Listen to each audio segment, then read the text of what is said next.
জামালপুরের পাশে একটা চলিত বাসা আছে।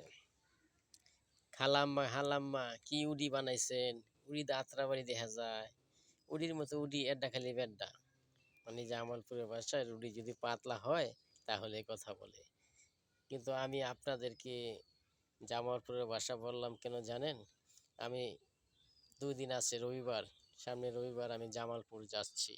আমার এক প্রাণপ্রিয় ভাই আসলাম ভাই, তার অনুরোধে আমি জামালপুর যাচ্ছি।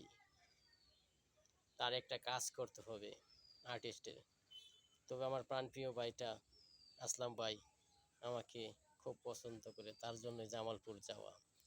ওই জায়গায় যাওয়ার পরে মানে জামালপুর ব্রিজের গোড়া ওই জায়গায় যাব।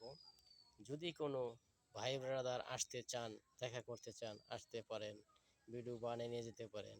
আমি তো তত বড় সেলিব্রিটি না, কিন্তু এই চেহারাটার একটা মূল্য আছে, আর এই ভয়েসের একটা মূল্য আছে। কারণ ভয়েস কিং শাওন যা বলে সত্যি। আপনি ভিডিও বানাবেন, আপনাকে সবাই কিছু না কিছু সাপোর্ট করতে পারে। আমি তো আর তেমন বড় আইডির লোক না। মিলিয়ন মিলিয়ন যারা আছে তাদের সাথে ভিডিও বানায় দেখতে পারেন, আমার সাথে বানায় দেখতে পারেন। কিন্তু আপনাদের শাওন ভাই অন্যরকম। আশা করি রবিবার দিন দেখা হবে জামালপুর ব্রিজ। যদি আল্লাহ পাক বাঁচিয়ে রাখে, সুস্থ রাখে, ইনশাআল্লাহ। আসলাম ভাই, আপনি ভালো এবং সুস্থ থাকবেন। আপনার শুভকামনায় আমি রবিবার দিন রওনা হচ্ছি ইনশাআল্লাহ।